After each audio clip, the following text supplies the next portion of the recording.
Assalamualaikum warahmatullahi wabarakatuh.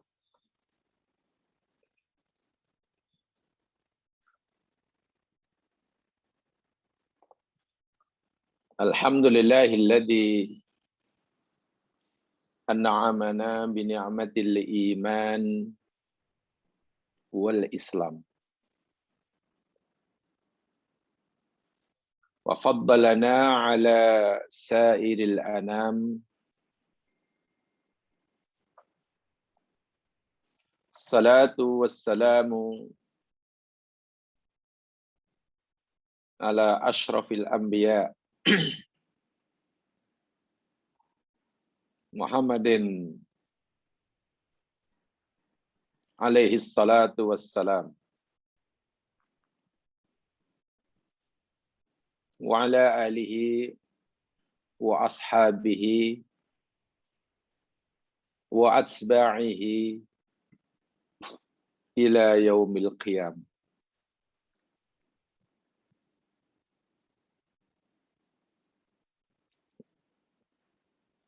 Rabbi israh li sadri wa yassir li amri wahlul 'uqdatam min lisani yafqahu qawli.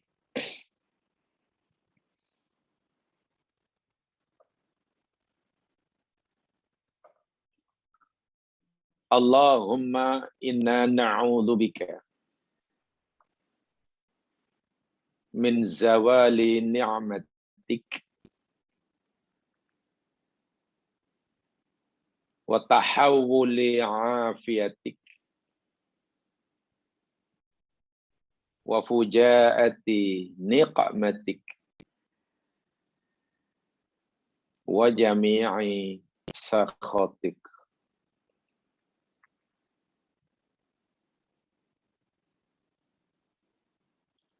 Allahumma ij'al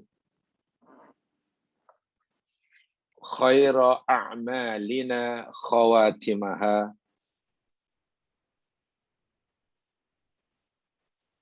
wa khaira a'marina awakhiraha wa khaira ayyamina yauma nalqaka fih. Amin ya rabbal alamin.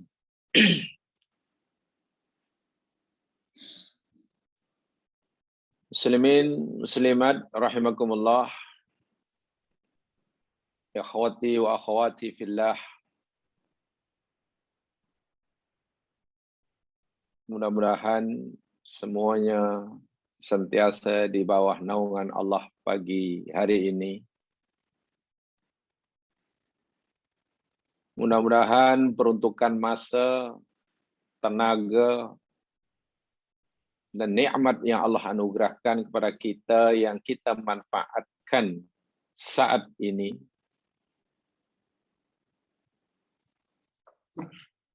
dinilai oleh Allah sebagai amal saleh kita bagi menambah bekalan kita untuk kita kembali berjumpa, bertemu dengannya kelak bila Allah telah izinkan.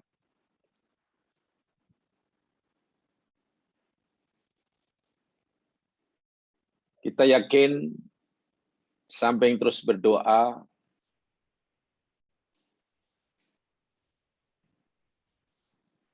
pagi hari ini selama kita memanfaatkan nikmat Allah, apapun jenis nikmat tersebut, sesuai dengan kehendaknya, kita pohon pada Allah agar Allah beri kita kekuatan, kemampuan untuk mengikhlaskan niat kita masing-masing semata-mata kerana Dia yang Maha Esa. Karena sebagaimana sedia maklum, secantik manapun amalan seseorang, sebanyak manapun amal soleh seseorang, ia menjadi sia-sia. Tidak ada nilainya di sisi Allah.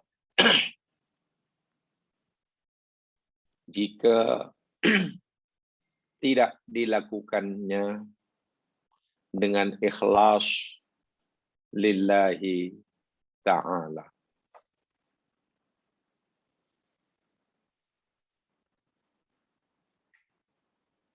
Ini yang mustahak dan ini yang perlu kita camkan betul-betul setiap kali kita beramal. Ikhlas, ikhlas, ikhlas. Bebas daripada sawaib, bebas daripada perkara yang boleh merusak, apalagi membatal dan menghapuskan amalan kita. Perkara ini tidak harus kita pandang remeh setiap kali kita beramal. Perkara inilah yang hendaklah sentiasa kita nomor satukan setiap kali kita melangkah untuk mengabdikan diri kita kepada Allah Subhanahu wa Ta'ala. Jamaah yang dirahmati Allah sekalian, pagi hari ini kita akan meneruskan siri kajian kita kaitan dengan hakikatul hayati dunia, masih di bawah tajuk Itharul hayati dunia. Celaan Allah buat mereka yang itharul hayati dunia, mendahulukan, mengutamakan al-hayatud dunia atas akhirat. Banyak kali Allah ingatkan betapa buruknya sikap hidup seperti ini. Contohnya Allah nyatakan bal tu'thirunal hayatad dunya wal akhiratu khairu wa abqa. Selepas Allah panjang lebar menceritakan tentang tujuan hidup, lalu Allah kata bal tu'thirunal hayatad dunya. Malang sekali. Bahkan malah kamu sekalian wahai manusia tu'thirunal hayatad dunya, lebih mengutamakan, mendahulukan al hayatud dunya wal akhiratu khairu wa abqa. Sedangkan yang nanti itu, kehidupan yang di sana itu lebih baik, lebih kekal. Lalu kenapa kamu tinggalkan yang di sana untuk mendapatkan yang di sini? Kenapa kamu jual yang di sana untuk membeli yang di sini? Dan seterusnya, dan seterusnya. Kenapa kamu jadikan yang di sini sebagai tujuan? Sementara yang di sana, yang nanti, hanya kamu jadikan keperluan. Itu terbalik. Ayat-ayat yang memberi peringatan kepada kita dalam hal ini dalam Quran banyak sekali. Jangan sampai seseorang itu terlena hidupnya, lalai, leka, terpesona dengan yang sekarang, dengan pelbagai macam ragamnya, dan mengabaikan yang nanti, dan baru tersedar, terkejut, terperangah apabila yang nanti sudah berada di hadapannya. Salah satu daripada ayat Allah yang begitu tegas, jelas, keras, memberi peringatan pada kita dalam hal ini, lihat dalam nota dalam bukunya, muka surat 25, ayat yang ke-9. Ini pelajaran kita hari ini. Muka surat 25, ayat yang ke-9.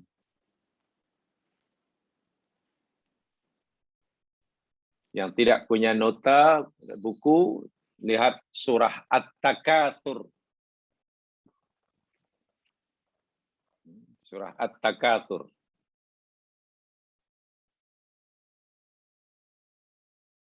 A'udzu billahi minasyaitonir rajim. Alhaakumut takatsur hatta zurtumul maqabir.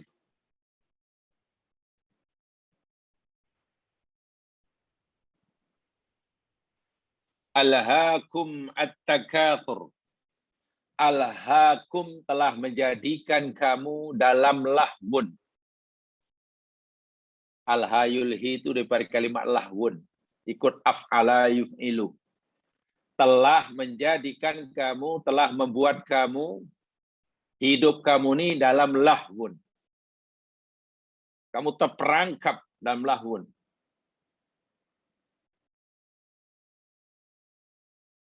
Apakah sesuatu yang menyebabkan kamu berada dalam lahwun? At-takatsur. Nanti dijelaskan makna takatsur. Saya tidak artikan dahulu. Daripada kalimat katsir, banyak.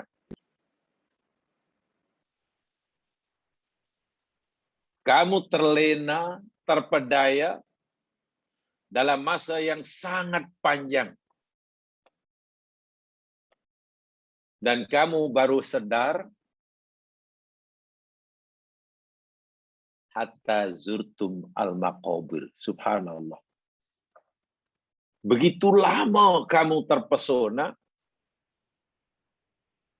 hingga kamu zurtum al-maqabir. Terjemahan harfiah, ziarah kubur lah, mengunjungi kubur lah. Maksudnya mati. Saya katakan tadi, ini adalah salah satu ayat dalam Quran, bukan satu-satunya, yang sangat keras. Celaan Allah, teguran Allah, peringatan Allah kepada mereka yang melakukan itharul hayati dunia, mengutamakan kehidupan dunia, sehingga al-hayatu dunia menjadikannya lahwun, fil lahwi.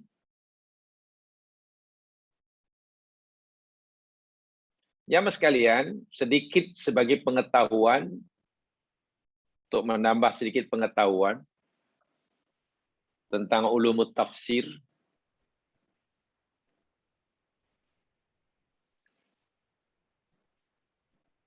Hampir semua ulama tafsir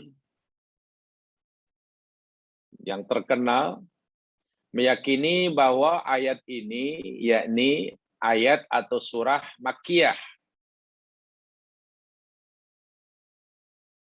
turun ketika Nabi masih tinggal di Makkah sebelum hijrah. Tetapi agak aneh. Aneh karena ada riwayat yang lain seperti mana Ibnu Abi Hatim yang mendapat riwayat daripada Abu Sa'id Al-Asaj, dapat riwayat daripada Abu Usamah. Dia berkata, Salih bin Hibban memberitahu aku oleh Ibnu Buraidah tentang Alhaakumut Takatsur. Kata riwayat yang satu ini, Alhaakumut Takatsur ini nuzilat fi qabilataini min qabailil Ansar. Ini yang saya katakan agak aneh. Ya, mungkin tahulah yang belajar ulumut tafsir. Kita memang sering jumpa keanehan. Belakang riwayat yang satu ini, daripada Ibnu Abi Hatim, ayat ini diturunkan kaitan dengan dua qabilah. Dua kumpulan kaum daripada Ansor. Ansor itu kan di Madinah. Bani Harithah dan Bani Haris. Itu kedua-duanya orang Ansor. Di mana dua kabilah ini, yang satu Bani Harithah dan yang satu Bani Harith, Al-Harith, tafakharu wa takatharu. Masing-masing kumpulan ini saling membanggakan antara satu dengan yang lain dengan kumpulannya sendiri. Bangga dengan darah keturunannya, bangga dengan jumlah warganya, bangga dengan status sosialnya, kalau zaman sekarang lah. Macam-macam yang mereka banggakan. Merasa mereka lebih kepada yang lawannya. Yang satu pun tak mau kalah.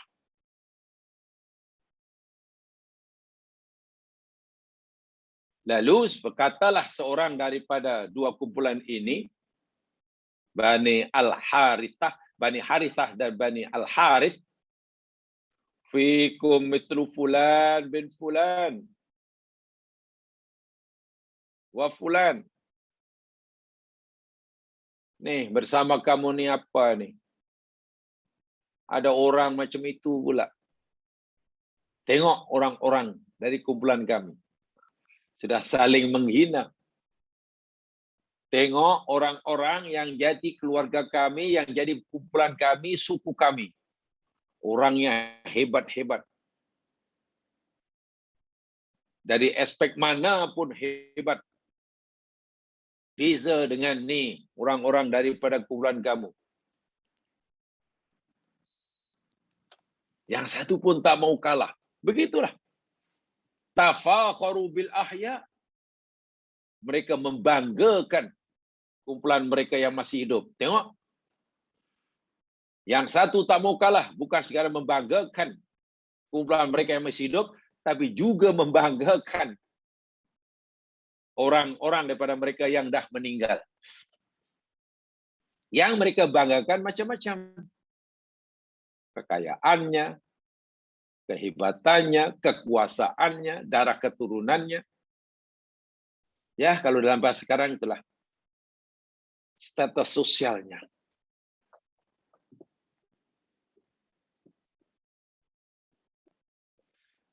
Thumma qalu, kemudian mereka berkata, intaliku bina ilal kubur.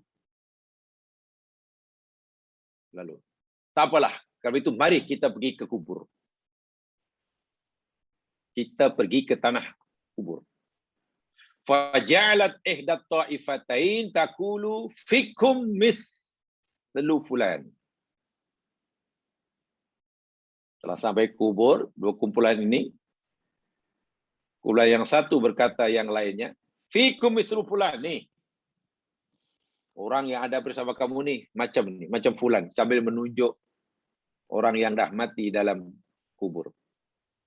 Wa mithlu fulan. Kamu tak lebih seperti dia, seperti dia, seperti dia. Yang satu pun demikian juga. Status kamu ni tak lebih daripada orang itulah yang dalam kubur itu. Masing-masing tunjuk. Ini sebenarnya tujuannya yakni meremeh dan merendahkan antara satu dengan yang lain. Lalu Allah turunkan surah ini, Alhaakumut takatsur hatta zurtumul maqabir. Ini riwayat daripada Ibnu Hatim, daripada Abu Sa'id, daripada Abu Musamah, daripada Salih bin Hibban, daripada Abu Buraidah. Tapi kan berlawan dan bercanggah dengan kebanyakan riwayat yang lain. Ayat ini turun di Makkah. Bagaimana ayat turun di Makkah, sabab nuzulnya di Madinah, yang Nabi belum berhijrah. Nah, di situ ada masalah. Kalau kita mungkin belajar ulum tafsir, adalah tentang asbabun nuzul itu. Macam mana sebenarnya itu. Tetapi ada jalan tengah. Jalan tengahnya yakni betul ayat ini turun di Makkah, tapi sentiasa ada saja dua orang atau tiga orang atau dua kumpulan yang saling membanggakan dirinya atas kumpulan yang lain. Ini sentiasa wujud. Sentiasa wujud. Sehingga alhaakumut takatsur hatta zurtumul maqabir ini merupakan peringatan Allah yang sentiasa sesuai bagi setiap manusia dimanapun ia hidup, bila manapun ia hidup. Bahkan ayat ini sesuai juga bagi kita hari ini. Teguran ini sangat sesuai, lihat sajalah kehidupan manusia. Ya, kadang-kadang merasa Allah bagi lebih sikit. Luar biasa. Merasa dirinya mesti dilayan istimewa daripada orang lain. Subhanallah. Ya, tidak perlulah. Hanya kerana dia merasa Allah beri kelebihan. Mungkin kelebihan harta, mungkin kelebihan kedudukan, mungkin kelebihan ilmu, mungkin apa lagi? Kekuasaan berbanding orang lain, lalu timbul perasaan dia perlu dilayan lebih dari orang lain. Perlu diistimewakan. Bukankah itu namanya takatsur? Ada satu riwayat, jamaah sekalian. Ketika dalam satu walaupun riwayat itu sebenarnya ada yang mempertikaikan tentang darjahnya. Tapi kalau yang menilai lemah pun tidak terlalu lemah. Apalagi dia bukan kaitan dengan hukum, tapi kaitan dengan akhlak, sehingga ramai ulama menggunakannya. Ketika dalam satu perjalanan, Nabi rombongan lah, bersama sahabat, di padang pasir, ya mereka berhenti, lalu ya berhenti rehat, itulah makan dan seterusnya. Dan mereka ingin menyediakan makanan. Menyembelih seekor kambing, seekor domba. Kata ya, saya yang akan menyembelihnya. Kata dia. Yang B kata, ya, kalau itu nanti saya yang akan membuang kulitnya, siat kulitnya. Kan sebelum pasti itu dibuang kulitnya. Yang B pula, ya saya nanti yang melapah-lapah. Yang seorang lagi, kalau itu saya nanti yang memasaknya. Masing-masing menawarkannya. Saya. Tiba-tiba apa kata Rasulullah? Ya, kalau itu nanti saya yang mencari kayu apinya. Sebab agak panjang di situ, saya sampaikan maksudnya saja. Sahabat ya Rasulullah, cukuplah ya Rasulullah. Engkau tidak perlulah ikut sama. Semua sudah cukup, yang menyembelih sudah ada, yang menyiap sudah ada, yang melapar sudah ada, yang masak sudah ada, yang ini sudah ada, yang basuh sudah ada. Ya, engkau duduk saja Rasul, tak payah. Coba Nabi menerangkan, kalau itu saya yang akan mencari kayu api. Kita sahabat, ya tentu segan kan Rasulullah takkan ikut sama gotong royong. Masya Allah, Nabi memberitahu.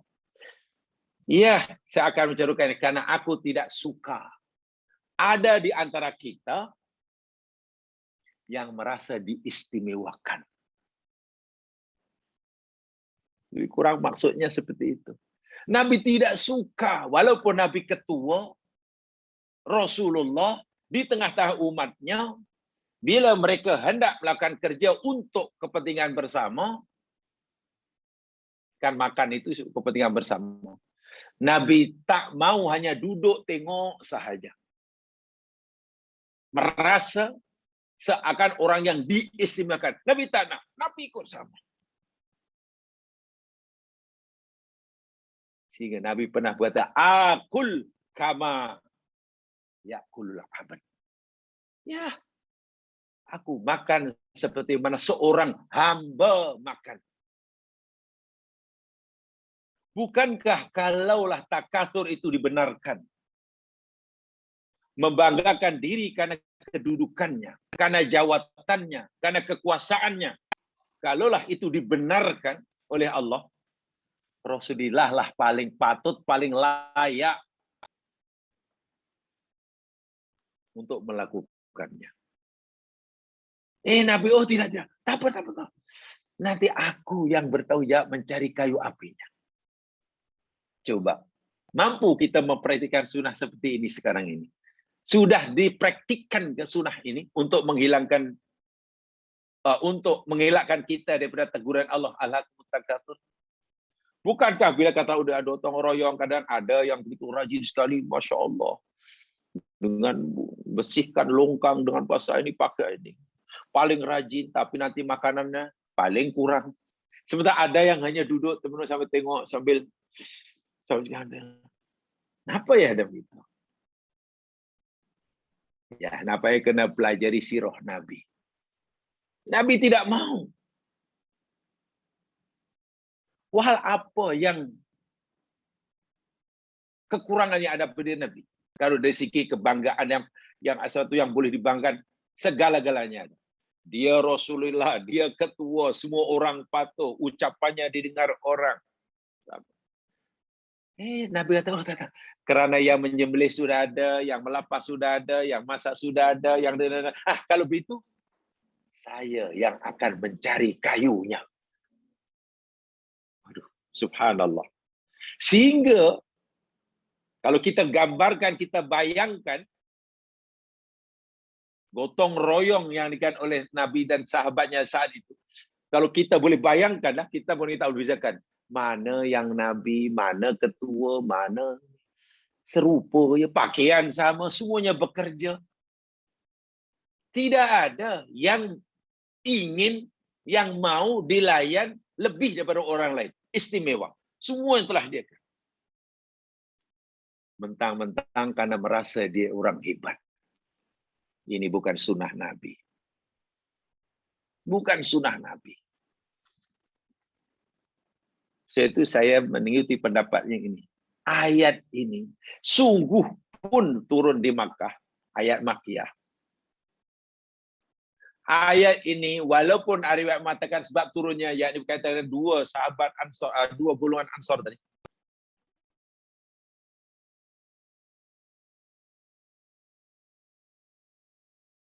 Tapi ayat ini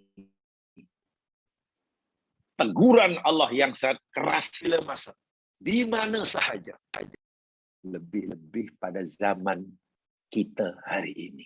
Alhaakumut takatsur. Nampaknya kamu ini telah lalai, leka tentang tujuan hidup kamu. Yang sekejap lagi kamu akan hadapi kematian. Seakan-akan kematian yang kamu hadapi, yang dengan kematian bermulalah pertanggungjawaban dirimu atas segala amalmu di hadapan Allah untuk diberi balasan. Tidak ada dalam pertimbangan, tidak ada dalam pemikiran. Kalau ada pun hanya sekali-sekala. Karena kamu sibuk dengan takatsur. Itu satu. Yang kedua, saya belum sampaikan maknanya, tapi berkaitan dengannya saja. Ada satu riwayat juga. Al-Hakim mengatakan riwayat ini perawinya thiqat, boleh dipercaya. Hanya saja salah seorang perawinya, yakni Uqbah, itu tidak masyhur. Sehingga Imam Az-Zahabi menilai riwayat yang ingin saya sampaikan ini, riwayat yang mauquf. Hanya sampai sahabat, ucapan sahabat, bukan ucapan Nabi. Tepatnya ucapan Umar bin Khattab. Tapi Ibnul Mundhir atau Al-Mundhiri rahimahullah, seperti mana Imam Hakim, dia kata isnaduhu thiqatun. Thiqatun. Kulluhum thiqat. Hanya saja Nasiruddin Albani di dalam Dhaifut Targhib dan Tarhib menilai riwayat yang saya ingin sampaikan ini lemah. Nah, tengok. Jadi ulama-ulama terhebat, ulama dulu seperti Al-Hakim, Al-Mundhiri, dikatakan itu okey. Itu sikot. Imam Adzabi, ya boleh, tapi itu ucapan Umar, bukan ucapan Nabi. Nasir Albani terus, itu lemah. Dan itu biasa, orang yang belajar tentang hadis pasti tahu lah itu, sedikit sebanyak. Memang yang menetapkan hadis itu sahih, riwayat itu sahih atau sebaliknya, itu bukan Nabi. Ingat ya, yang menetapkan hadis itu sahih atau tidak sahih, riwayat ini sahih, ini lemah, ini itu bukan Rasulullah yang kata. Yang mengatakan itu yakni pengkaji hadis murajih itu. Menurut menurut aku sahih, ya sudah sahih. Menurut B, ini tidak sahih. Sehingga ada yang mengatakan penetapan sahih atau tidak itu lebih bersifat istihadi. Bahkan ada yang kata begitu. Istihadi itu mana bukan istihad. Bukan Nabi yang kata. Bukan Nabi yang kata. Pernah Nabi kata, kalau Rasulullah SAW, ini adalah sahih. Kan tidak ada. Tidak ada. Apa hadisnya? Berkaitan dengan inilah. Itu tak apalah. Itu tahu yang belajar hadis. Itu ilmu alat namanya ya. Ibnu Umar, jadi Abdullah bin Umar maksudnya, pernah berkata, Nabi SAW bersabda, ala yastati'u ahadukum ayaqra'a alfa ayat fi kulli yaum. Ibnu Umar kata Nabi bersabda, tapi Imam Az-Zahabi kata, tak, itu bukan Nabi, itu Ibnu Umar yang kata. Hakim kata, itu Nabi yang kata. Mundhiri kata, itu Nabi yang kata. Nasir Albani, lemah. Saya tidak mau pakai sama sekali.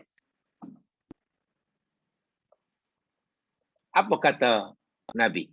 Kata Ibnu Umar, tidak mampukah seseorang kamu setiap harinya membaca 1000 ayat? Beratkah, tidak mampukah tiap-tiap seorang daripada kamu setiap hari membaca 1000 ayat Al-Quran? Berat sangatkah setiap hari membaca 1000 ayat? Lalu sahabat menjawab, wa may yastati'u ayyaqra'a alfa ayatin fi kulli yaum.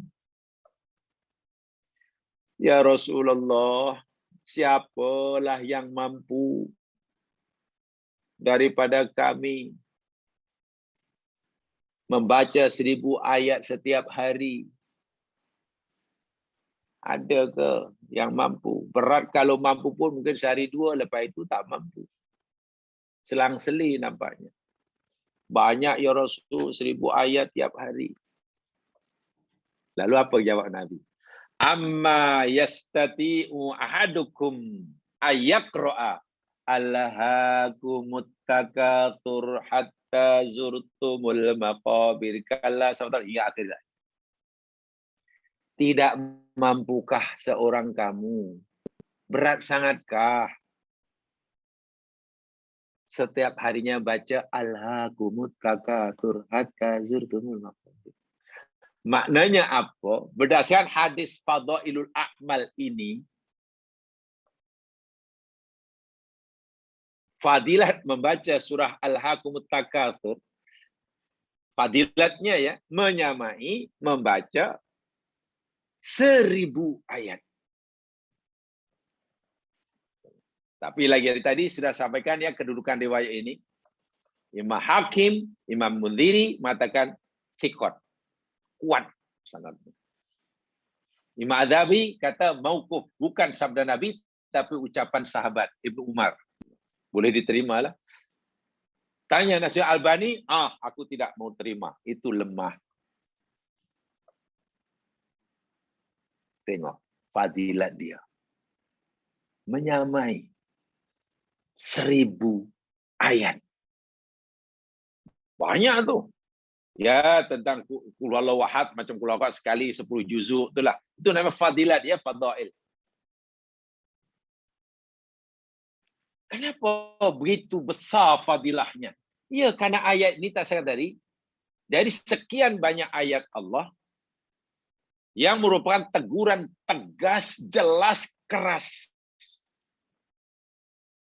daripada Allah buat mereka yang melakukan itharul hayatid dunya. Sehingga sangat keras. Masya Allah. Boleh diamalkan. Saya mengikuti apa kata Imam Hakim, apa kata Imam Al-Mundhiri, apa kata Imam Az-Zahabi. Saya memilih pendapat beliau. Dan meninggalkan uraian penjelasan Nasir Albani. Terpulang jamaah sekalian. Fadilatnya sangat besar. Sayangnya dipahami. Nah, baik, sekarang kita masuk pada kajiannya. Di mana teguran Allah yang begitu keras kepada orang yang melakukan takatur ini? Ikhwah wa akhwah fillah. Sebelumnya sebagai biasa, kita kena tahu dahulu apakah ta'rif, apakah definisi takatur. Saya selalu mengingatkan diri saya sendiri, kalau kita nak bicarakan satu-satu tajuk apa saja, kita mesti sepakat dahulu pengertian, definisi, ta'rif, benda yang kita nak bicarakan. Kalau dari segi definisi kita belum sepakat, ya pasti nanti pembicaranya ke kanan kiri. Tak akan jumpa. Tak jumpa. Jadi kita kena cari ta'rif yang disepakati dahulu. Apa saja. Dan itu pengalaman lah mungkin. Saya tahu jamaah dahulu, mungkin masa menuntut, mungkin adalah acara, mungkin majlis debat ke apa, latihan debat. Ada pembentang ketaja, ada yang pembangkangnya. Mungkin. Kan itu mesti. Ya kami dahulu alhamdulillah telah biasa diajar debat itu. Tiap minggu bahkan yang rutin, dan ada tiap berapa 3 bulan ke 2 bulan sekali tajuk yang agak berat. Wah itu berat tuh. Kadang-kadang memakan 2 jam. Bukan debat mencari kemenangan ya, mencari kebenaran. Boleh menyampaikan pendapatnya, apa ya pendapat, asal bertanggung jawab dengan pendapatnya.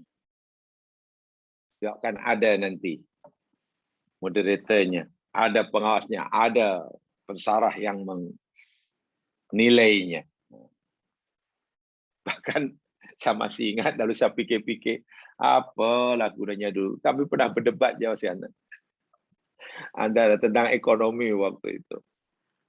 Mana yang lebih adil? Ada 3 kumpulan ekonomi. Cara Islam, ekonomi sosialisme, dan ilmu ekonomi kapitalisme. Itu didebatkan oleh pelajar-pelajar fakulti syariah, jurusan tafsir hadis. Kan pelik. Debat, diskusi. Pembentang kata kerja ada kumpulan tim A membentangkan teori ekonomi kapitalisme, yang B sosialisme, yang satu ekonomi Islam. Dan sila cakap apa? Asal hujahnya meyakinkan. Ya tujuannya hanya itulah, untuk mengetahui, membiasakan diri. Walaupun kita sudah tahu bahwa ekonomi Islam itu yang paling adil. Tapi mampu tak kita yang meyakini ekonomi Islam itu paling adil, mempertahankan keyakinan itu bila diserang oleh musuh. Nah, di situ rupanya tujuannya. Baik. At-takatsur ni jamaah sekalian, daripada kalimah katsir, banyak. At-takatsuru huwa at-tabahi bi kathratil amwal wal amti'ah wal aulad. Ini definisi yang umum diberikan oleh ulama-ulama tafsir. Saya ulangi. At-takatsur huwa at-tabahi. Tabahi itu membanggakan diri, saling membanggakan. Jadi takatsur wazan mufa'alah. Wazan mufa'alah, wazan musyarakah. Saling. Bermakna mesti ada paling tidak 2 orang. Tidak boleh dilakukan hanya oleh seorang, tapi dilakukan oleh 2 orang. Yang masing-masing sebagai pelaku, sebagai fa'il, sekaligus sebagai maf'ul bih. Kan begitu ya, wazan mufa'alah.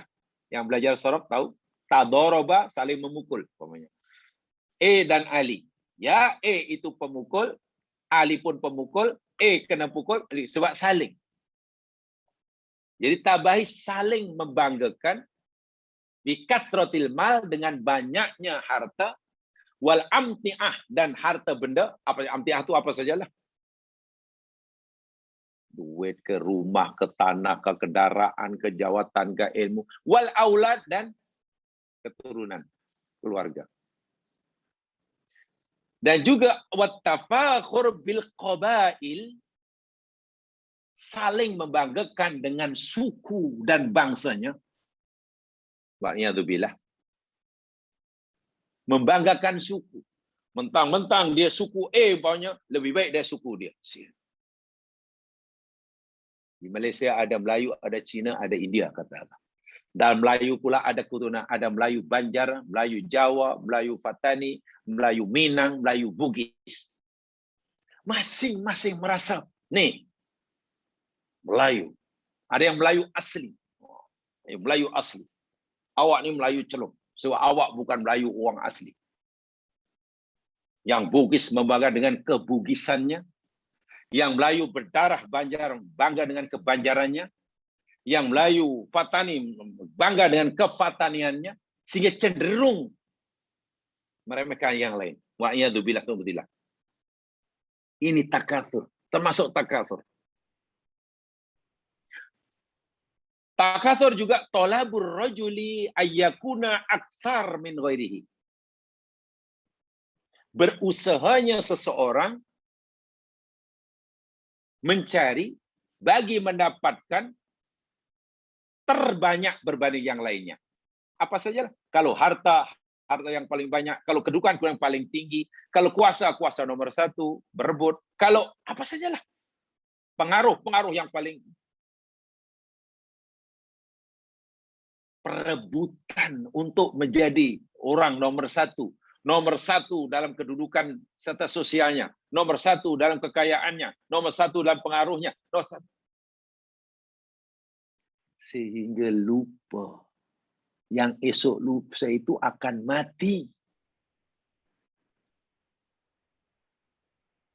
Sementara ketika ia terjebak dalam perlombaan tadi, tidak ingat langsung untuk menjadi bekalan menghadap Allah besok pagi. Kan ada hari ini orang bermegah-megah, esok pagi mati. Minggu depan meninggal, tahun depan meninggal. Ini yang dicela oleh Allah. Sudah menjadikan takatsur sebagai tujuan hidup. Itu makna takatsur. Tafakhur. Saling ya. Jadi perbuatan takatsur ini tidak boleh dilakukan hanya oleh seorang. Minimum 2 orang. Ada lawannya. Masing-masing menjadi fa'il, subjek. Dan masing-masing juga menjadi maf'ul bih, objek. At-tabahi bi kathratil amwal wal amti'ah wal aulad wat tafakhur bil qabail wa talabur rajuli li ayyakuna aktsara min ghairihi. Ini takrif yang kebanyakan ulama berikan, saya gabungkan jadi satu. Takatsur yakni membanggakan diri terhadap yang lainnya. Karena banyaknya kekayaan, banyaknya harta benda, besarnya kekuasaan, status sosialnya, atau apa sajalah, keindahan tubuhnya, mungkin kefasihan bercakapnya barangkali, darah keturunannya, suku dan bangsanya. Dan ini yang dicela oleh Allah Subhanahu wa taala jika ianya menyebabkan ia lupa akan tujuan hidup. Sanggup melakukan apa saja asal cita-citanya menjadi orang nomor 1. Takatsurnya tercapai, sanggup melakukan apa saja. Walaupun dengan menjual, abaikan al-akhirah. Dalam Quran contoh takatsur sudah dijelaskannya. Dalam surah Al-Kahfi, Ashabul Jannah boleh dilihat. Dalam surah Al-Kahfi cerita tentang Ashabul Jannah, mana pemilik kebun ya, bukan penghuni surga. Kan dalam surah Al-Kahfi ini ada 4 kisah jemaah sekalian.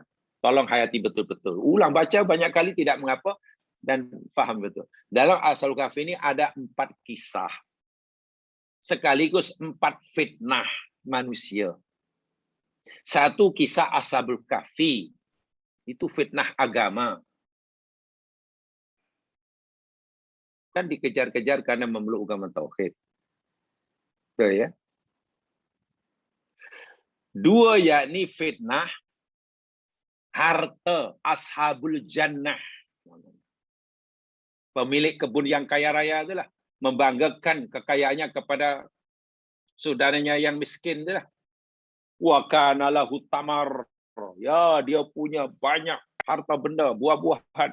Wa qala li sahibi, lalu berkata pada sahabatnya, wa yuhawil, yang dia sedang berbual dengannya, ana aktaru minka malan wa azzu nafar. Kamu tahu tak? Sekarang aku lebih kaya daripada kamu. Aku lebih hebat. Nah, itu contoh takatsur ashabul jannah. Yang ketiga adalah surah Kahfi, yakni cerita tentang ilmu, fitnah ilmu. Itu lihat kisah perjalanan Musa ketika berguru kepada hamba Allah. Itu fitnah ilmu. Kan sebabnya dalam banyak tafsir, Musa merasa ketika bersarah, lalu ditanya oleh kaumnya, Ya Musa, man a'lamun nas? Wahai Musa, siapa orang yang paling pandai ya di dunia ini? Musa dengan pantasnya, ana a'lamuhum. Akulah orang paling pandai. Wah, luar biasa. Ya, patutlah seorang rasul. Tapi akhirnya Allah tegur Musa. Bukan kamu yang paling pandai. Ada hambaku yang lebih pandai pada kamu. Maknanya, aku ada hamba yang aku beri dia ilmu. Ilmu mana kamu tidak aku berikan. Ya, Musa pun jadi terkejut. Siapa pula dia Allah? Aku ingin tahu siapa hamba. Allah tunjukkan. Kamu cari hambaku. Dia addressnya pun pelik. Tidak seperti biasa. Adanya yang di tempat pertemuan dua laut. Memang orangnya pelik namanya. Kan Musa berguru. Nah, itu kisah ketiga, fitnah ilmu. Yang terakhir, fitnah kekuasaan. Ini kisah Zulkarnain. Tengok. Manusia ini menghadapi 4 fitnah ni lah. Fitnah agama, ujian kepada agama maksudnya. Fitnah harta, fitnah ilmu, fitnah jawatan, kekuasaan. Itu ada dalam surah Al-Kahfi. Baca berkali-kali setiap satu kisah, kita akan mendapatkan apalagi namanya Al-Kahfi. Kahfi itu mana gua. Kata Imam Asy'arawi, kalau kita hendak mengetahui apa yang ada dalam isi gua, jangan berdiri di luar pintu gua. Kita tak dapat tahu banyak tentang apa dalam gua kalau kita berdiri di luar pintu gua. Kalau nak tahu banyak, masuk dalam gua. Bermakna baca Al-Kahfi demikian juga. Kalau kita ingin mengetahui ilmu lebih banyak, masuk ke sebaliknya. Yang tersirat. Bukan hanya yang tersurat. Itu maksud. Karena itu luar biasa. Baik, di situ ada contoh orang takatsur. Siapa dia? Ashabul Jannah. Ya, Ashabul Jannah. Dalam surah Saba juga ada. Ayat 35. Wa qalu nahnu aktsaru amwalan wa aulada. Wa ma nahnu madzibin. Nih, akulah orang yang paling kaya di negeri ini. Tidak seperti kamu. Karena aku orang yang paling kaya, paling banyak pengikut. Wajarlah kalau aku buat sesuka hati aku. Kamu boleh tidak suka dengan aku, tapi kamu tidak boleh melawan aku. Karena aku memiliki segala-galanya. Luar biasa angkuhnya orang ini. Takatsur. Itu di dalam Al-Quran. Yakni membanggakan diri dengan banyaknya nikmat Allah. Nikmat apa sajalah yang dengannya orang cenderung meremehkan orang lain, orang cenderung ingin merasa diistimewakan orang lain, orang akan cenderung agar semua orang dengar cakapnya, dan dia tidak merasa bersalah jika tidak mau mendengar cakap orang. Jadi takatsur ini nanti akan melahirkan banyak sifat-sifat buruk. Kemuncaknya yakni tawud. Akan menjadi tawud. Innal insana la yatagha ar-ra'ahu istaghna. Kesana tuh arahnya. Kesana arahnya. Jamaah sekalian, saya ingin ringkaskan. Di dalam Al-Quran ada 3. Secara umumnya ada 3 penyebab. Perkara yang menyebabkan orang itu dijangkiti penyakit takatsur. Membanggakan dirinya karena merasa punya kelebihan atas orang lain sehingga berbuat sewenang-wenang. Di dalam Al-Quran ada 3 perkara yang menjadi penyebabnya. 1, kekuasaan. Allahu Akbar. Contohnya siapa? Fir'aun.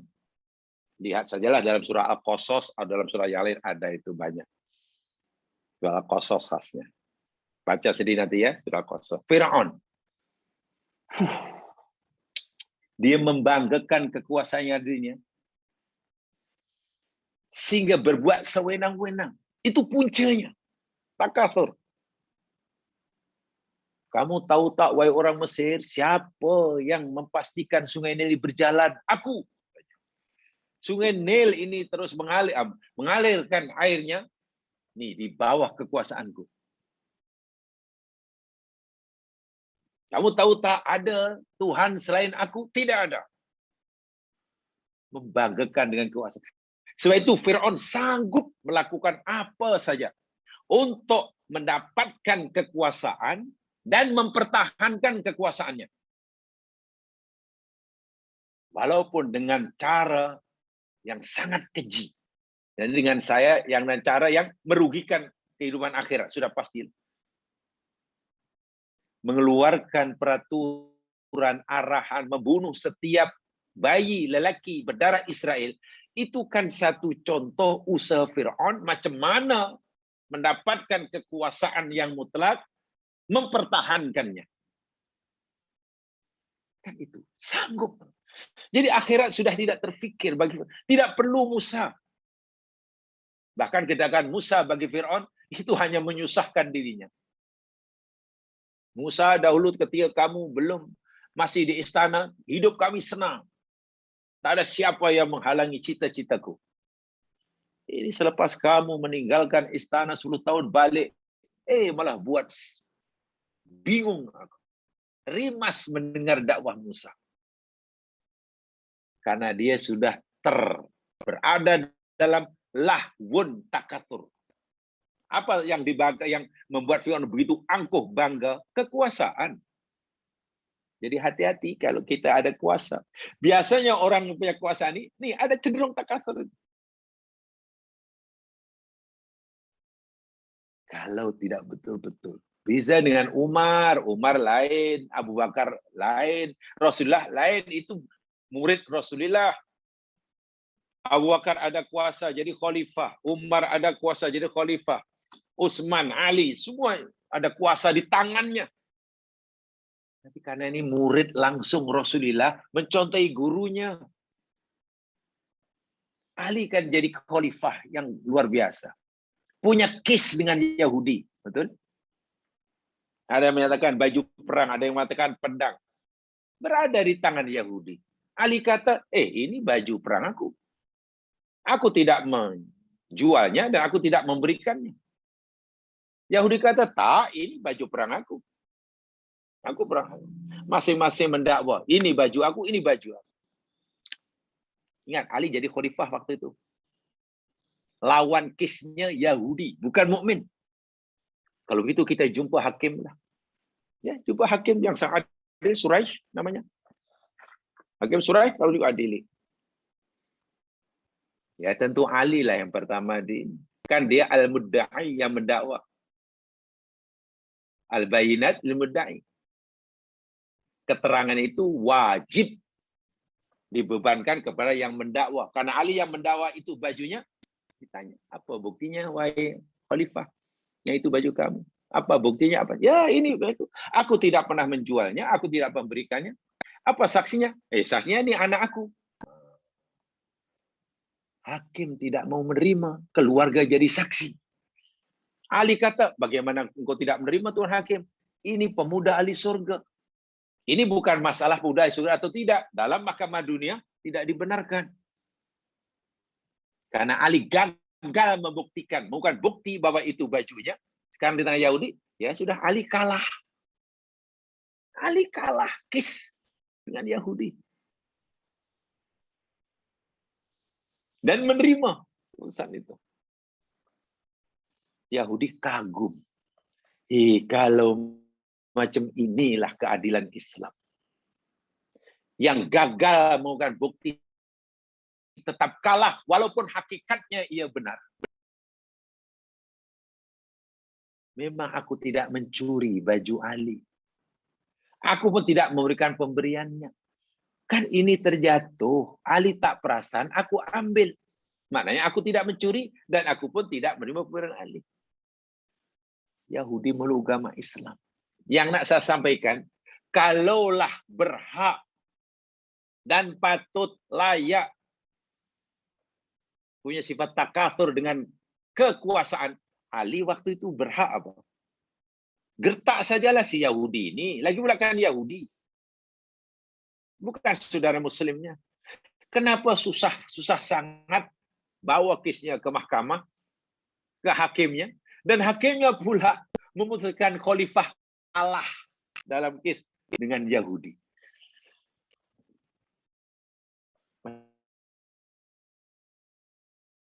Macam mana Ali boleh menerima seperti ini? Mungkin kalau kita sekarang, lalu buat apa jadi ketua negara? Kalau kes macam itu pun kalah. Mungkin kalau berlaku hari ini, bukan orang kata, apa kuasa? Gunakanlah kuasa itu. Gunakan pengaruh itu.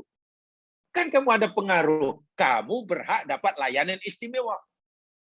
Kan mungkin begitu. Kamu berhaklah dapat layanan istimewa. Kalau salah pun kamu berhak dibenarkanlah. Apalagi kamu tidak salah. Dahlah tidak salah, malah dikalahkan.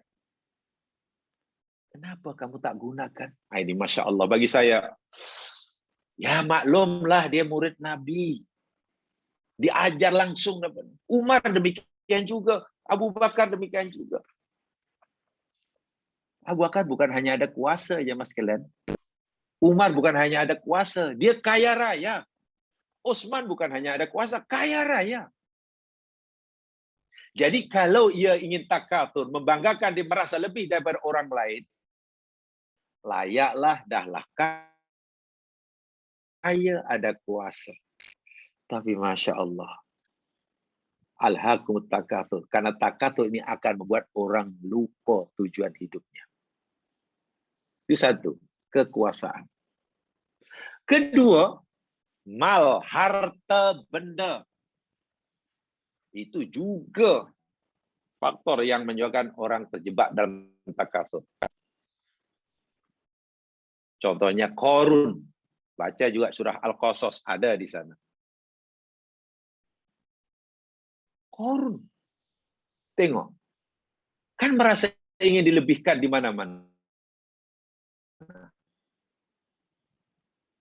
Membanggakan dirinya. Dan jelas Qarun tertutup takatsur karena satu di antara rangai kebiasaan Qarun ini keluar menemui kaumnya sambil membawa menunjukkan perhiasannya, kekayaannya.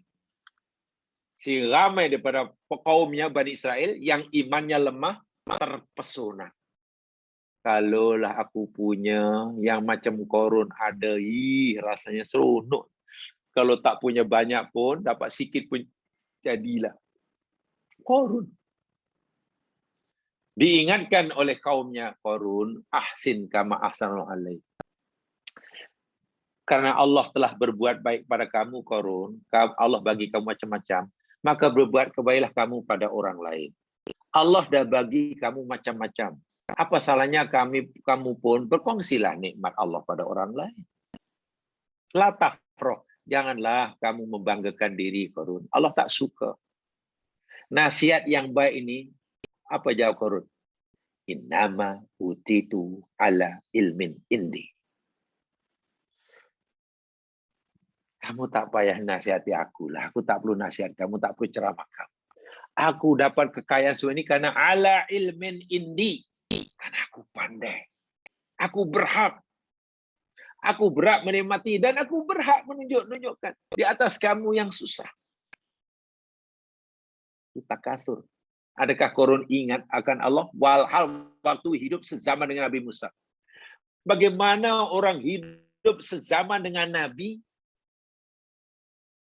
Kaumnya pun banyak yang mengikuti Nabi Musa. Tapi dia boleh lupa akhirat, lupa mati. Karena takatsur bil amwal. Alhaakum at-takatsur. Bangga. Membangga dia sehingga cenderung meremehkan yang lain. Cenderung merasa ingin diistimewakan. Tak sepatutnya saya dapat perlakuan seperti ini. Saya kan. Itu takatsur ya mas sekalian. Tolong ya dibaca tentang akhlak Nabi. Kalau belajar hadis Nabi, tolong sekarang dibaca lebih akhlak Nabi. Kan banyak kita temukan. Nabi ini kalau datang ke majelis, ada tak tempat khas yang sahabat sediakan? Tidak. Nabi akan duduk di mana tempat yang kosong. Kalau depan-depan lah, kanan-kanan, kiri-kiri. Ya, yang Nabi tidak minta diistimewakan. Ya kecuali jadi imam ada tempat khas lah. Bila Nabi makan, Nabi sendiri kata, akul kama yakul abad. Aku ni makan seperti mana hamba abdi makan. Hamba abdi makan macam mana? Oh, makan macam ni. Ya aku macam itulah. Ingat bagaimana ketika pendeta Nasrani diutus oleh ketuanya datang ke Madinah daripada Yaman mencari Rasulullah, ingin jumpa Rasulullah, berdebat tentang agama. Pergi masjid dan ada ramai di situ, mereka tercari-cari mana Muhammad ni? Mana Muhammad? Sampai di Madinah dia bingung, mana istana dia? Sebab orangnya sangat terkenal di luar negeri. Muhammad yang hebat ini, mana istana dia? Tak nampak bangunan yang lain. Kediaman resminya. Masuk ke masjid, orang itu pun masih tak kenal. Mana yang Muhammad ini? Orang macam sama, tak ada. Baru mereka tahu selepas dikenalkan, tuh Rasulullah. Dan tahu padi-padi ini akhirnya serba salah. Karena datang jumpa Nabi pakai kebesaran. Memakai pakaian kebesaran mereka. Maklum. Rahib-rahib, ulama-ulama besar, tentulah penempelai mesti berbeza berbanding kaumnya. Ketika jumpa Nabi masih pakai. Jadi mereka merasa serba salah. Karena Nabi memakai pakaian yang sangat sederhana seperti sahabat yang lain. Duduk di bawah. Nabi tahu padi-padi yang memakai pakaian kebesaran ini, takatsur dengan kebesarannya, ya Nabi bagi cadangan lah. Tak apalah kalau Tuhan rasa ini, Tuhan boleh tukar baju lah. Karena mungkin merasa tidak selesa pakaian kebenaran, nak duduk bercakap dengan orang yang tak apalah, tukar baju aja. Tukar bajunya dan supaya merasa selesa. Bukan Nabi yang mesti menyesuaikan dia pakai pakaian kebesaran bagi menyambut. Tidak. Saya kata tadi, kalaulah berhak takatsur, Rasulullah paling banyak punya alasan untuk takatsur. Kalau kata itu dibenarkan. Begitu Rasulullah, maka murid-muridnya, sahabatnya, semua mencontai. Yang kaya ke yang miskin, sehingga Bilal bin Rabah tidak segan makan katalah satu dulang dengan Abdurrahman bin Auf. Jutawan Abdurrahman bin Auf pun tidak segan, tidak merasa terhina, tercemar image-nya. Bila makan satu talam dengan Bilal yang tangannya hitam. Mereka betul-betul orang yang bebas daripada takatsur. Karena dia tahu tujuan hidupnya bukan untuk itu. Jadi hidup pada zaman Nabi kalau kita bayangkan, Masya Allah, mesranya lah. Mesra aman. Yang kaya tidak merasa melambung-lambung. Yang miskin tidak merasa di bawah. Karena tiba-tiba sama tarafnya. Karena memang begitu Nabi ajarkannya. Yang kaya oleh Nabi diturunkan rasa tinggi dirinya. Yang miskin oleh Nabi dinaikkan harga dirinya sehingga sama. Sebab itu dalam pergaulan sehari Nabi lebih banyak berkawan berdekatan dengan sahabatnya yang miskin. Tujuannya apa? Supaya si miskin dapat menemukan jati dirinya, naik harga dirinya, sementara si kaya turun. Melihat Nabi yang lebih banyak bermesra berdekatan dengan orang miskin, ahli sufah khasnya. Abdullah bin Umar, anak Umar yang kaya raya ini, dia berhayal. Aduhai kalaulah aku bukan anak Umar. Ibnu Umar pernah berkata itu. Kalaulah aku bukan anak Umar. Ya, tentu aku lebih banyak. Maklum Umar kaya, dia ada orang kaya. Jadi bukan Nabi tidak suka orang kaya. Jangan salah paham. Tapi begitulah, sehingga yang kaya pun akhirnya, mana tahu yang kaya ini merasa punya, wah, harga diri, tinggi diri, image diri yang aduhai. Diturunlah lama-lama. Tengok Nabi lebih gaul, mereka turun. Si fakir pula naik. Akhirnya jumpa berada dalam level yang sama. Benar-benar takasur telah dapat dibenteras oleh Nabi dengan amalan yang praktikal. Tah macam mana umat akhir zaman tiba-tiba dikembangkan balik takasur. Yang ketiga, punca takasur menurut Al-Quran karena al-hasabu, darah keturunan. Itu pun membuat orang takasur, membanggakan dirinya, merasa lebih hebat dari orang lain, merasa ingin diistimewakan oleh orang lain, sehingga merendahkan orang lain tidak merasa bersalah, memperhambakan orang lain, membuli tidak salah. Karena darah keturunan. Dalam Quran dijelaskan, dicontohkan iblis laknatullah alaih. Allah pun akhirnya ditentangnya. Dilawannya. Kalau dalam bahasa yang mudah lah, iblis akan, ya Allah, aku yang lebih mulia daripada Adam. Sepatutnya akulah yang engkau muliakan. Bukan Adam. Aku lebih berhak engkau muliakan. Bukan Adam. Karena darah keturunan aku ini daripada api. Adam kau cipta daripada tanah. Ingat, hati-hati pada 3 benda ini. Bukan kita, bukan salah orang kalau orang itu berdarah keturunan orang-orang hebat, bangsawan, tidak salah. Tidak salah orang memiliki kekayaan, tidak salah. Tidak salah orang punya kekuasaan, tidak salah. Yang salah, yang dicela oleh Allah, bila dengan kekuasaannya, dengan hartanya, karena darah keturunannya, suku bangsanya, warna kulit, paras muka, bila semuanya itu menimbulkan takatsur. Yang belum dapat berusaha untuk mendapatkannya dengan cara apa sekalipun, sehingga mengorbankan akhirat, takatsur. Yang dah dapat mempertahankannya dengan cara apa sekalipun, walaupun melanggar agama, takatsur. Itu yang dicela oleh Allah Subhanahu wa Ta'ala. Jadi ayat ini yang masih dalat ala anda takatsur wa tafakhur madmum, tercela. Takatsur itu tercela. Wal aqlu dalla ala an takatsur wa tafakhur fi sa'adatil haqiqiyah ghairu madhum. Adapun kalau kita merasa bertuah, ya kalau boleh gunakan istilah bangga, banggalah. Tapi bangga yang terpuji. Tapi bangga yang terpuji sebenarnya bukan takatsur ya. Saya tidak tahu apa istilahnya. Kalau dalam bahasa agama ada namanya at-tahaddus bin nikmah. Tahaddus bin nikmah. Yakni itu kalau dalam bahasa Melayunya walaupun jadi membanggakan dengan nikmat anugerah Allah. Contoh jamaah ada ilmu. Ada ilmu agama. Wajib kita merasa bangga karena Allah beri kita kemuliaan dengan ilmu itu. Takadus. Sehingga ilmu yang ada dalam diri kita, bila orang tidak tahu, beritahu yang kita ada ilmu. Bagaimana cara memberitahunya? Tegur mereka. Salah nih, Cik. Tak betul nih, Cik. Karena yang betul begini-begini.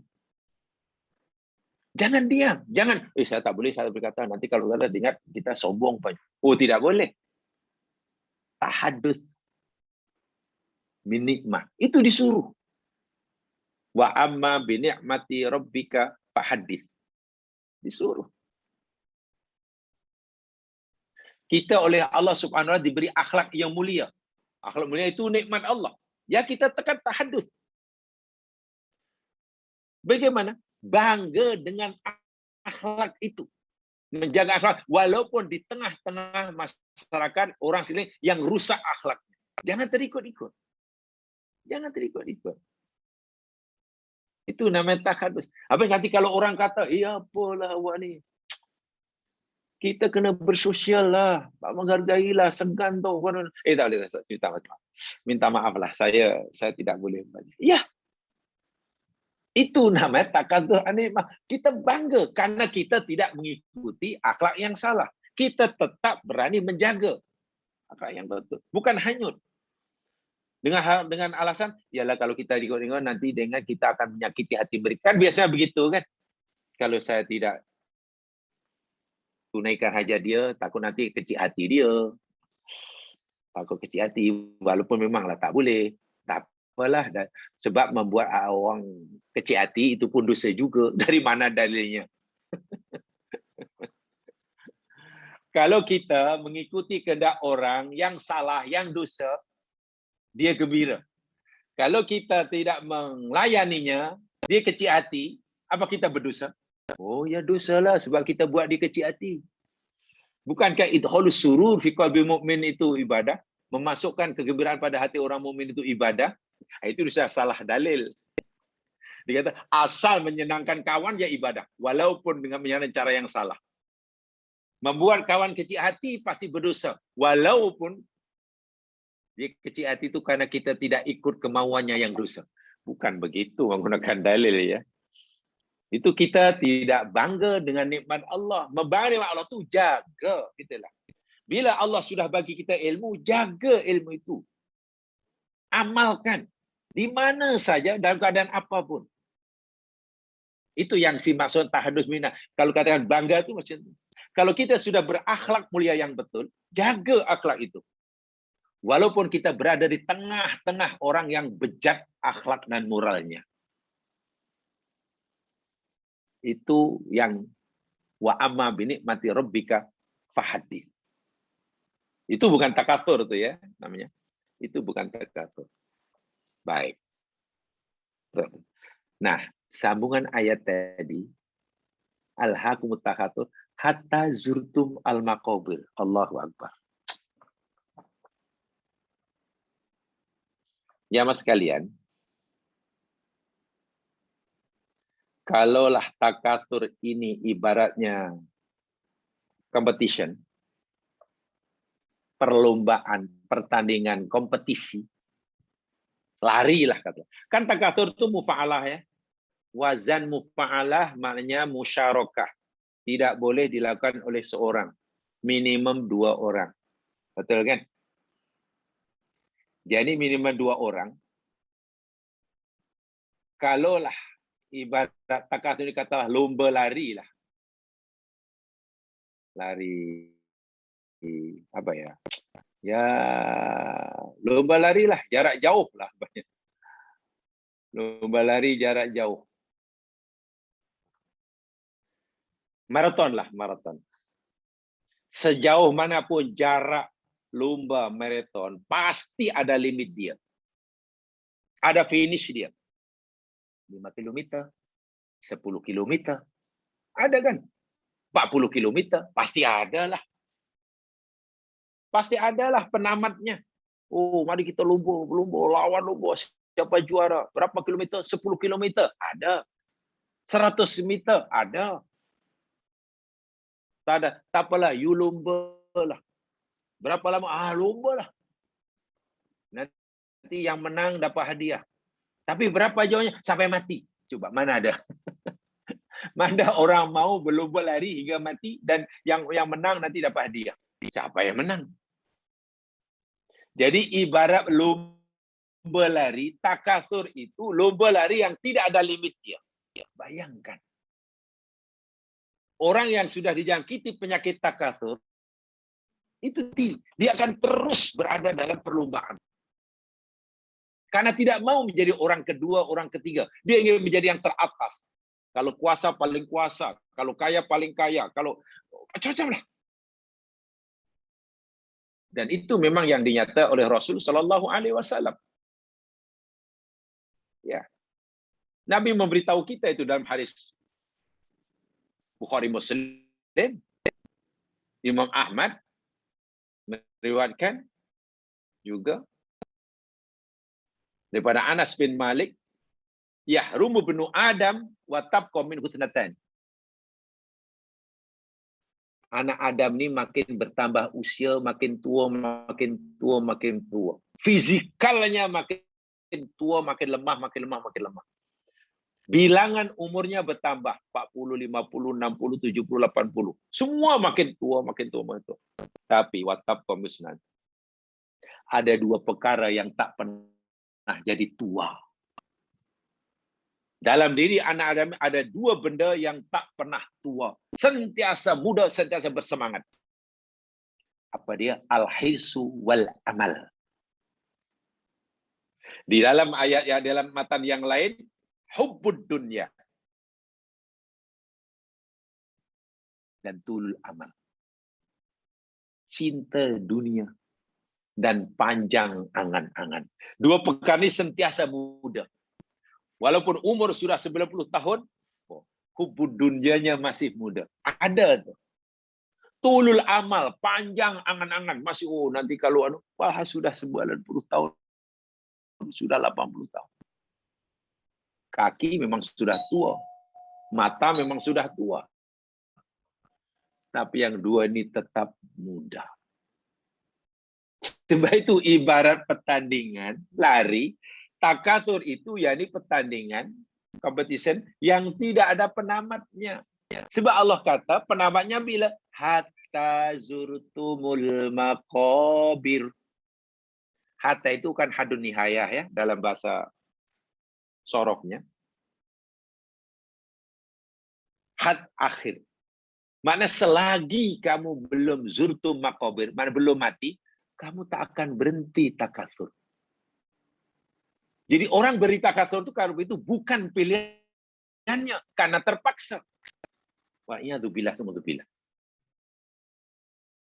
Orang lomba lari terus menerus dan tidak akan mendapatkan habuannya karena tidak puas selagi belum mati. Coba bayangkan. Jadi kalau dia berhenti takatsur itu bukan atas pilihannya, tapi karena terpaksa. Terpaksa karena apa? Karena mati. Tak bahaya macam mana orang dijangkiti penyakit takatsur. Sebab itu Nabi memberitahu kita, sungguh pun anak Adam itu sudah lanjut usia,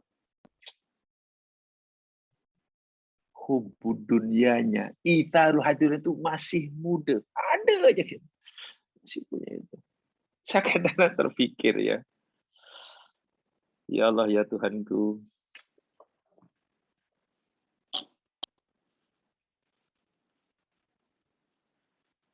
Katakanlah ya Mas Kami ya.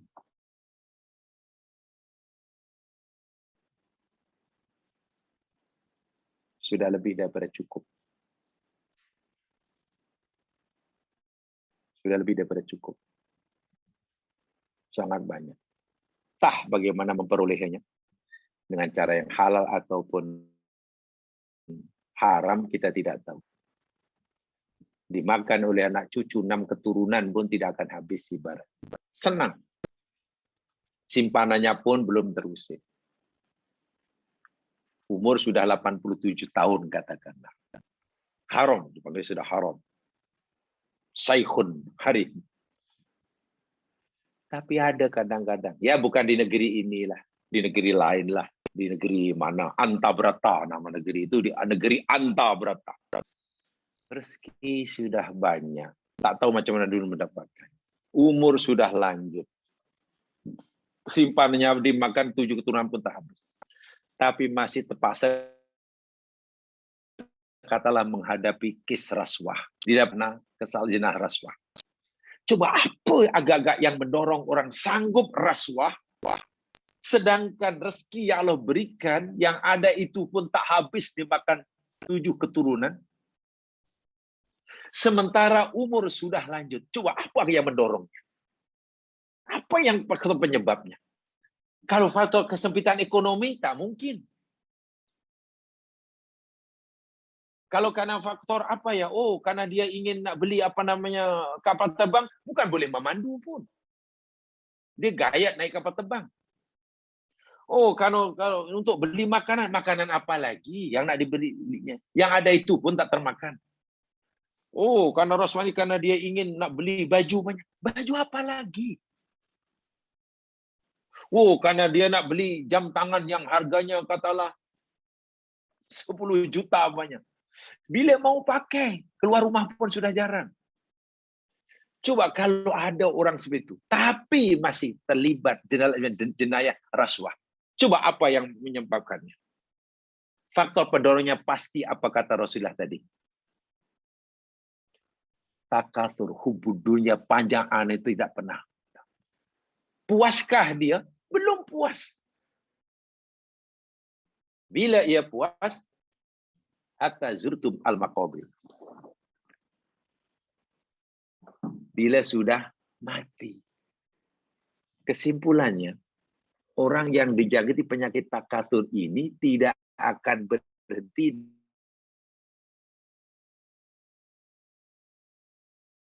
dengan sukarela. Berlomba-lomba untuk takatsur itu. Berhenti karena terpaksa. Karena sudah tidak lagi punya kesempatan. Karena zurtum al-maqabir. Ini Allah yang cerita ini aja mas sekalian. So bahaya. Lebih bahaya daripada dijangkiti COVID-19. Kalau hanya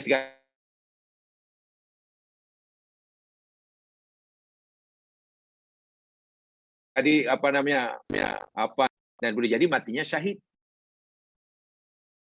Ya, lebih dahsyat daripada dijangkiti penyakit corona. Sebab penyakit corona paling dahsyat mati dan boleh jadi matinya syahid jika ia sabar. Syahid akhirat maksudnya. Tapi kalau takatsur, dijangkiti penyakit takatsur, penyakit ini tak akan sembuh. Kalau sembuh pun bukan karena usianya, sembuh karena mati. Dan bila mati baru berhenti. Tapi adakah puas? Ya tidak puas. Jiwanya tetap tidak puas karena nafsu takatsurnya belum terpenuhi. Ini kalau kita lihat dari sudut ya sedikit dari sudut yang hakikat lah ya. Ya kata orang daripada pemahaman tasawuf. Bila mati nanti adakah puas? Belum puas. Jiwanya tidak puas karena ketika ajal menjemputnya, jiwanya masih asyik takatsur. Yang belum kesampaian menurut dia. Tak tersiksa macam mana? Jiwa. Imam Al-Ghazali pernah memberitahu kita. Dahulu pernah kita bicarakan ketika kita bicara tentang hakikat kematian.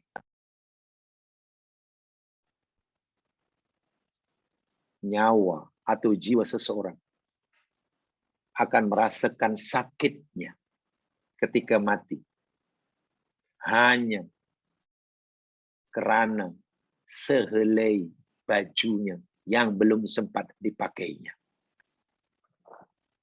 Apa bahasa ini? Orang yang katalah punya baju yang baru dibeli, pasti menunggu saat memakainya di majelis resmi. Seronok, membayang aku pakai baju. Pasti suka lah. Yang paling sukai baju yang baru dibeli itulah yang belum dipakai. Dan dia akan memakainya nanti, bukan sekarang. Hatinya seronok, membayangkan kebahagiaan bila nanti memakai. Tiba-tiba belum sempat memakainya, sudah mati. Jiwa pula terbayang-bayang. Tersiksa itu karena gagal. Itu baru sehelai baju. Bagaimana kalau jiwa itu tersiksanya karena belum mencapai takatsurnya? Sekarang sudah mati. Siksanya luar biasa. Itu siksa satu hal. Belum siksa karena dia tidak punya bekalan. Tak sempat mencari bekalan semasa hidupnya. Karena umurnya dihabiskan untuk takatsur. Kesimpulannya, takatsur itu satu perlombaan gaya hidup yang sangat memenatkan dan melelahkan serta menjahanamkan. Dahlah memenatkan, melelahkan, tapi juga menjahanamkan. Kalau memenatkan, melelahkan, tapi menguntungkan, alhamdulillah. Ya, alhamdulillah. Berlomba-lomba, penat, letih, lelah, tapi ujungnya kebahagiaan. Alhamdulillah. Ini tidak. Dahlah maha melelahkan, sangat memenatkan, super menyusahkan, tapi juga mencelakakan. Itu saya kata tadi, dari sekian banyak amaran Allah, kepada mereka Allah yang paling keras bagi saya.